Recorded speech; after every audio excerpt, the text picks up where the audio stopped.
Okay, have you heard of instant checkmate? Members can easily uncover the Dipanggil oleh KPK untuk diminta keterangan itu menandakan bahwa memang kemungkinan besar nilai proyek yang berkaitan dengan kerugian keuangan negara termasuk suap dan gratifikasi DPPU itu cukup besar, Mbak. Karena jumlah orang yang ditangkap dalam OTT KPK ini jumlahnya juga mencapai belasan orang ya. Anda tadi menyatakan di awal bahwa tidak kaget lagi kalau akhirnya Bupati Penajam Pasir Utara ditangkap oleh KPK karena sudah masuk radar dengan kontroversi-kontroversi kebijakan yang diambil. Apakah tidak ada pengawasan sampai sejauh ini terhadap Bupati Penajam Pasir Utara dengan kebijakan-kebijakan yang Anda sebut tadi kontroversial? Ya, kalau kita melihat ke belakang, justru pengawasan yang dilakukan selama ini, termasuk salah satunya pengawasan internal ya. Salah satu kasus yang saya sampaikan di awal adalah proses pengusutan kasus dugaan korupsi pengadaan disinfektan. Sebenarnya itu berawal dari laporan BPKP ya. Ada nilai kerugian yang mencapai 2 miliar terkait dengan pengadaan proyek disinfektan. Jadi kalau bahasa pengawasan secara internal, itu sudah dilakukan sebenarnya. Yang jadi problem sekarang adalah agak sulit publik untuk mengawasi kebijakan-kebijakan di daerah, termasuk di PPU, kalau kemudian pengelolaan daerah juga dilakukan tidak secara transparan, terbuka, dan partisipatif. Karena modal besar publik mengawasi secara eksternal tentu saja dari banyaknya informasi-informasi yang diterima. Dan sayangnya, itu tidak didapatkan dengan baik atau memadai oleh publik. Oke, ini kan ketika Bupati Penajam Pasir Utara di OTT oleh KPK setelah Presiden Joko Widodo menunjuk sebagian wilayah Penajam Pasir Utara sebagai ibu kota negara yang baru (IKN). Apakah ini akan berpengaruh, Bung Herdi? Ya, saya pikir kalau dikaitkan dengan soal IKN, tentu saja ada relevansinya, tetapi tidak terlalu besar ya. Karena memang kebetulan saja daerah Penajam Pasir Utara adalah lokasi yang ditetapkan sebagai wilayah ibu kota negara, tentu saja juga akan memberikan dampak. Tetapi setidak-tidaknya proses penangkapan yang dilakukan oleh KPK itu implikasinya tentu saja akan ada di IKN. Setidak-tidaknya bahwa kemudian proses rencana pemindahan ibu kota itu tetap akan jalan, kendati pun misalnya ada proses penangkapan yang dilakukan di Penajam Pasir Utara. Oke, menurut Anda bagaimana untuk bisa memutus atau membersihkan pemerintahan Penajam Pasir Utara dari praktik-praktik korupsi seperti ini? Ya, ini tentu saja bukan kejadian pertama, Mbak Cindy ya. Sebelumnya juga ada kasus yang menyeret mantan kepala daerah di Kaltim, ada 3 orang sebelumnya, ada Sokani Hasan Rais, kemudian anaknya Rita Widiasari yang juga kental atau syarat dengan politik dinasti di sana, kemudian ada kasus Ismunandar di Kutai Timur yang juga ada problem dengan politik dinasti. Jadi saya pikir salah satu hal yang mesti dibenahi di Kalimantan Timur untuk menghindari dari praktek korupsi semacam ini juga adalah soal tata kelola pemerintahan yang luar biasa. Aku tidak akan mengkomentari apa yang diungkapkan oleh pengamat di Kompas saat ini. Tetapi langsung saja Andi akan berbicara kepada Anda tentang moral yang harus direvolusi. Moral orang agamis yang saat ini memang ditertawakan oleh ateis-ateis. Pandai berbicara ayat-ayat, pandai berkhotbah, bertausiah, ceramah dengan ramah tamah seorang pejabat yang gak bener. Yang memanipulasi agama untuk melakukan aniaya dan juga dusta-dusta. Bahkan disebutkan bukan? Bahwa orang terhormat itu adalah kepala beludak, di mana ekornya adalah ulama segala agama yang penuh dengan cinta-cinta di mulut dustanya, yang kemudian menjadikan anak-anak bangsanya, rakyatnya, menjadi doyan bertipu daya juga. Maka dari Amsal pasal 22 ayat 6 jelas sekali. Didiklah orang muda menurut jalan yang patut baginya, maka anakmu pada masa tuanya pun tidak akan menyimpang daripada jalan itu. Bahkan ada tambahannya juga dari Amsal itu.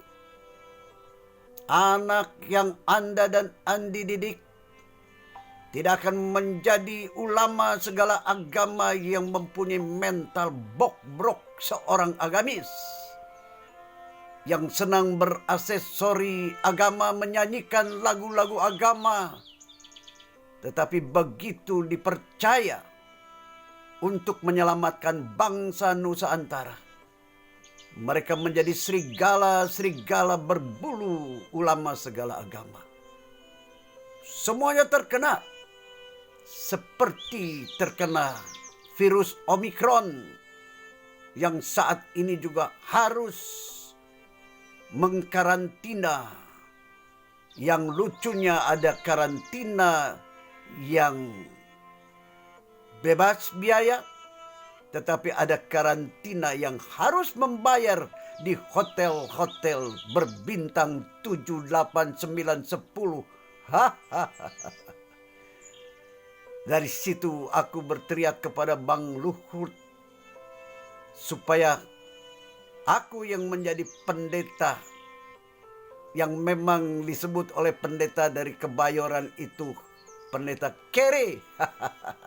Dan memang betul, untuk membayar karantina berbayar, aku seperti mencekik diriku untuk mati. Pada saat hak-hakku juga untuk meminta karantina yang tidak berbayar seperti dahulu di Wisma Atlet di mana aku menjalaninya.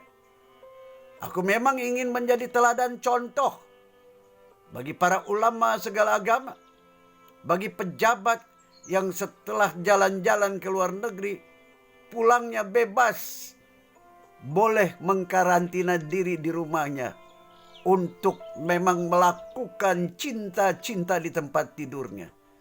Haduh. Bang Luhut, saya ini orang Cimahi, orang Tiongkok kelahiran Cimahi. Anda yang sekolah SMA-nya di Bandung pasti tahu Cimahi itu gudang tentara, tetapi gudang rentenir juga. Agama, kelakuan pendusta, pemerkosa, dan penista nama Allah yang Maha Cinta. Maka kita lanjutkan Yeremia pasal 6 ayat 13 tepat. Karena Anda dan Andi sebagai bapa rohani, bapa jasmani, begitu tega dan tidak malu-malu mengajarkan anak-anakmu untuk mencari untung dan kemudian mengajarkan tipu-tipu daya. Dengar Yeremia 6 ayat 13. Sesungguhnya dari yang kecil sampai yang besar, tua bangka di antara mereka. Ini ingat, diungkapkan kepada bangsa yang gila agama, yang memang dikecam sampai sekarang tanpa dasar-dasar. Orang di Indonesia bisa benci orang Yahudi itu tanpa dasar. Aja gile memang orang beragama ini. Bisa mendidik anak-anaknya benci Yahudi tanpa tahu Yahudi itu kayak apa. Jadi benar kalau disebut bahwa pengajar agama itu meracuni bangsanya sendiri. Bukan Belanda. 72 tahun yang lalu Belanda sudah hengkang, diusir dari Nusantara. Sekarang ente dan ane, antum dan ane yang berjitat hitam, ya, yang memakai jubah toga pendeta, itulah kita. Jadi melihat apa yang menjadi penangkapan bandit-bandit terhormat itu. Mari kita menjadi orang tua, pemimpin agama, apa saja agamanya, untuk mendidik umatmu, keluargamu, anakmu, supaya besarnya jangan menjadi bangsat, pengkhianat rakyat, dan perusak umat-umatmu sendiri. Luar biasa sekali. Sesungguhnya dari yang kecil sampai yang besar di antara mereka, semuanya mengejar untung. Baik nabi maupun imam, semuanya melakukan tipu-tipu daya. Saya berdoa saat ini bagi pembesar negara tercinta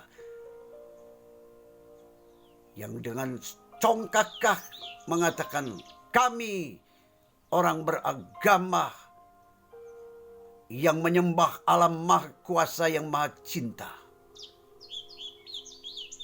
maka kami akan membela agak kami sampai kami mati.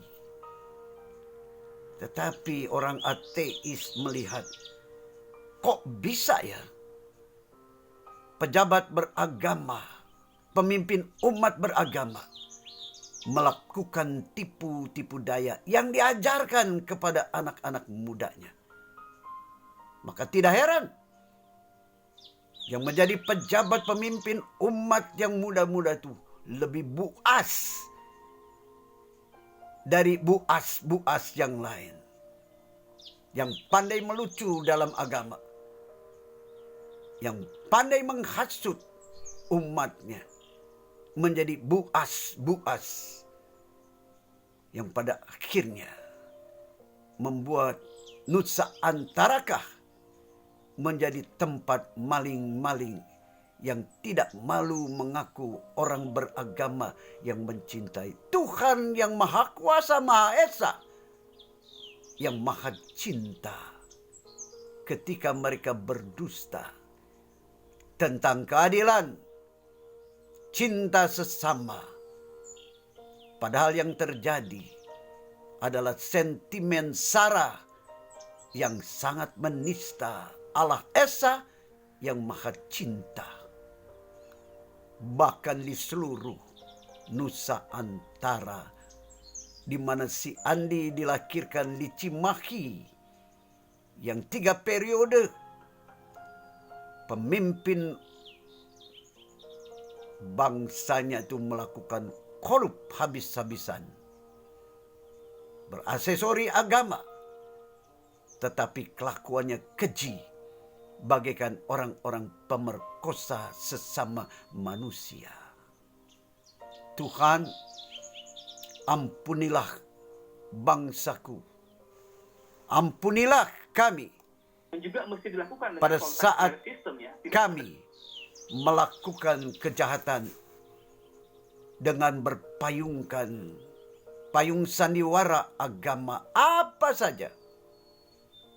Ampunilah kami sebelum Tuhan menyatakan murkanya.